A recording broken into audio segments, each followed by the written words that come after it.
Find the remains of my expedition and you will have your proof. Tenzin will guide you. One of the advantages of having actors who do both the voice and the physical performance on the stage is that you get this unique energy when actors interact with each other that you just don't get when you record everybody separately in a sound booth. Hello. Oh! Whew. So much for foreplay. We allow a certain degree of improvisation among the actors. You know, we have the scripts. They're never necessarily set in stone. If we come up with something better on the day of the shoot, or if one of our actors comes up with a funny ad-lib that works, you know, we use it. And if you record everything beforehand with completely different people, you'll never get that.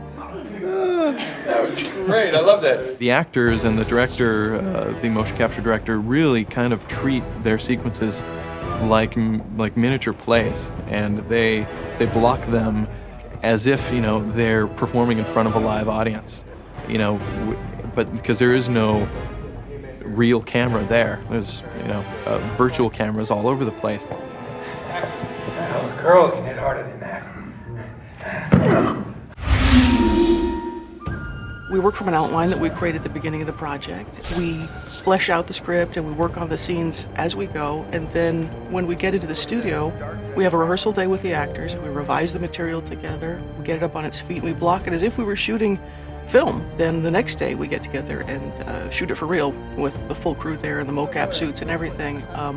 And even then we'll revise them on its feet. So it's a really different process than most video games use.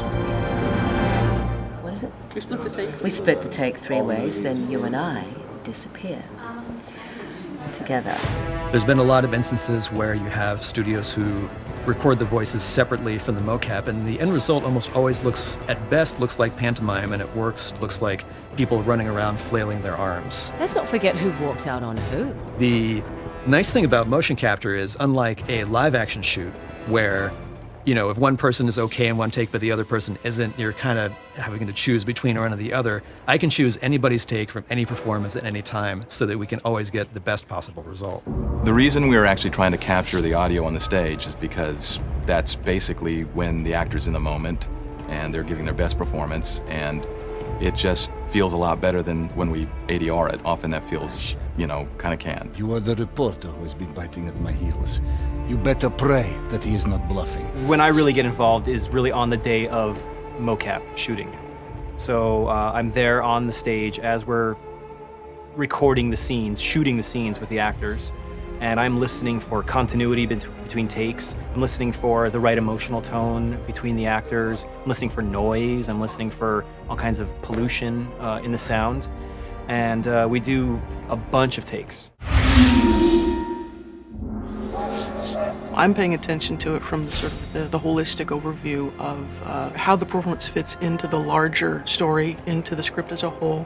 I'm listening for the writing, whether it's working, whether what's on the page is coming out on the stage. I place the cameras where I think I'm going to get the best, most effective performances out of everybody, best establishing shots, best close-ups. And when the scene calls for it, especially in the more action-oriented scenes, we always try to add a bit of a handheld feel to the whole thing as well. Once Josh has decided which takes and which masters and all the time codes of the motion capture that he's going to order, I'll stitch it together. He gives me the leeway to make the timing feel good. It feels energetic.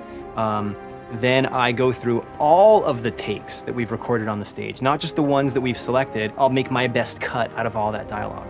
Now, come on, I'm through playing the hero. Your adversary will not give up so easily.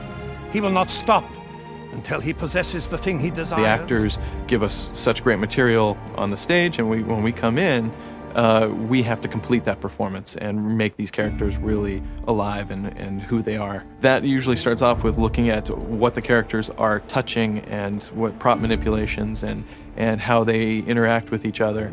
And then it goes all the way up to all the fine details of, you know, how their fingers and hands are held and what their faces, the expressions and and tone and emotion of their face. It's not just the lip sync, it's the whole performance. It's what they're doing when they're not speaking as well. So when we get that performance into our computers and we can look at it from any direction, it's at that point we need to set up our camera rigs. We need to, decide where our shots are going to be from, what's going to be a close-up, what's going to be a wide or medium shot, what's going to have a wide angle or a long lens, So we get to start that once the performance is already in. Yeah, we like to do a lighting study, what we call a lighting study, and look at the action, look at the location, understand the story point, really look at the subtle motion, the interaction of the characters, try to pick, some real, hero frames, some key points, some key frames in that story point, in those scenes, and really light those to really bring the action to life. We start to move lights around in real time in the game, so we can, grab a hold of the sunlight and move it around and see, oh yeah, that angle of lighting really works nice on the character, and it really brings out the right emotion, so we get the right angle, marry that with the right color, now we've got a compelling shot developing. My relationship with Flynn is strictly professional. Really? Mostly professional. Oh. Often for the sounds in Uncharted 2, we will go out and actually do field recording. We've done that with a lot of the environment stuff. We also, record a whole lot of Foley as well. So, because we have all the characters that we have to cover, and their movesets are really, pretty extensive.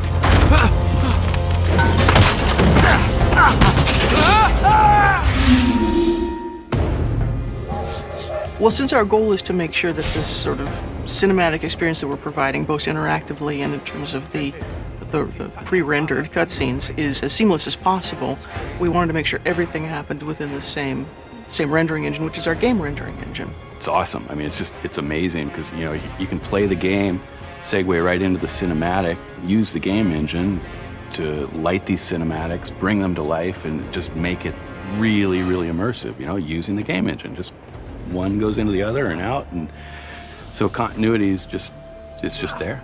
Because we have the same assets that you're looking at in game and in the movie, we get that seamless cinematic experience. It's really, really unique.